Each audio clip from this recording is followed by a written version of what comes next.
poor man from the lower class with less than 24 hours left to live must work day and night at the factory to survive. However, when payday comes, he realizes that after accounting for the time spent working, he has earned less than 4 minutes of life. Angry, he went to confront his boss, intending to argue that in this society where the poor are exploited, someone might take his side. Unfortunately, he had no choice but to head to a bar and find his good friend to ask for the hour he lent him last week. However, you can never fully know a person. His friend not only refused to return the time but pointed to a drunken man nearby. The man had over 100 years left on his arm, clearly a wealthy individual. Knowing the dangerous nature of the bar, where killing someone for just 1 day of time was common knowledge, he approached the rich man and warned him that it wasn't safe here. Unexpectedly, the rich man seemed completely unfazed, as if he had anticipated this. At that moment, a group of uninvited guests suddenly burst into the bar. They were the notorious time bandits. If they discovered that the rich man had over 100 years of time on his arm, it would undoubtedly lead to his death. Ignoring the danger, the man will grabbed the rich man's hand and ran. Since the wealthy man was unfamiliar with his surroundings, Will took him to an abandoned factory to hide. During their conversation, Will learned that the rich man had long grown weary of the wealthy class's lifestyle, using their time to oppress the poor. He wanted to end his life by committing suicide. That's why the rich man had deliberately come to the poor man's bar, flaunting the time on his arm. However, Will ignored the danger and ended up saving him. The wealthy man then asked Will what he would do if he had 100 years of time. After hearing Will's reply, the rich man gave him a meaningful glance at his own wrist.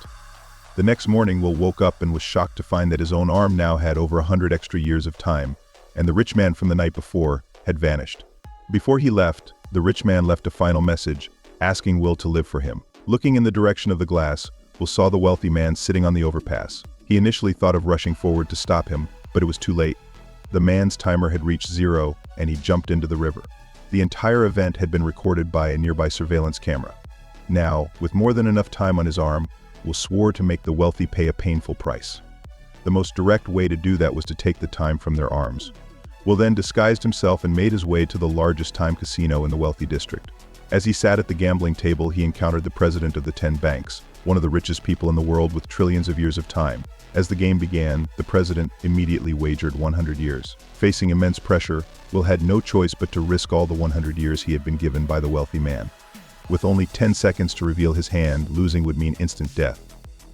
Fortunately, after the cards were revealed, Will discovered that he had the highest hand at the table, narrowly winning the game.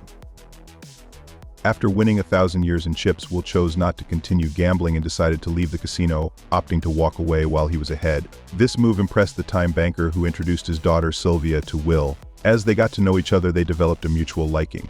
Just as Will was preparing to leave, timekeepers showed up uninvited. They were investigating the wealthy man's death and had noticed that Will had recently gained an additional 100 years of time without explanation. The timekeeper suspected that Will might be involved in the case and took him in for questioning.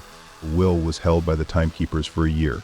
Despite his attempts to explain that the time was given to him voluntarily by the wealthy man, the timekeeper, including the Reckless and Lemons, didn't believe him. Will suddenly stood up, knocked out the 2 guards beside him, and then grabbed a gun. He sprinted to the ground floor, evaded the guards' pursuit, and took the time banker's daughter Sylvia hostage. He then drove out of the wealthy district. The timekeeper pursued him relentlessly, but they couldn't take action against Will due to Sylvia being in danger. The next day, Will continued driving the sports car with Sylvia, evading the police's pursuit.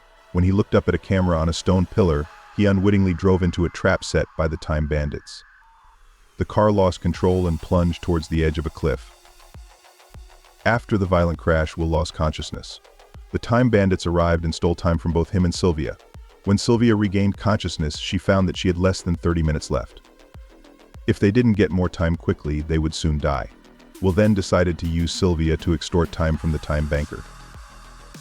Will demanded that the time banker give up 100 years of time to redeem his daughter. However, the banker refused, arguing that if time entered the hands of the poor, it would threaten the wealthy. Faced with the choice between his interests and his family, the banker chose the former. Realizing her father's ruthlessness, Sylvia decided to take revenge on the rich. They drove to a time bank, raided it, and looted the time inside. Sylvia then publicly declared to the poor that this was her father's bank and encouraged them to take as much time as they could. By the time the timekeeper arrived at the scene, the bank had already been completely looted. After Will and Sylvia had stolen time from the bank, they went to the poor district and distributed it among everyone. After 3 days and nights of pursuit, the timekeeper finally cornered Will and Sylvia, At this moment, Will subtly indicated the time remaining on his arm to the timekeeper. With a countdown of 3, 2, 1, the timekeeper collapsed and died. At that moment, Will and Sylvia also had less than a minute of time left. Will accidentally spotted a police car by the roadside which had a time refilling machine. He ran desperately toward the car, and with only 3 seconds left, successfully managed to refill his time. Will and Sylvia embrace tightly. In the final scene of the film, Sylvia, having betrayed her father, joins Will's cause. Together they become time bandits.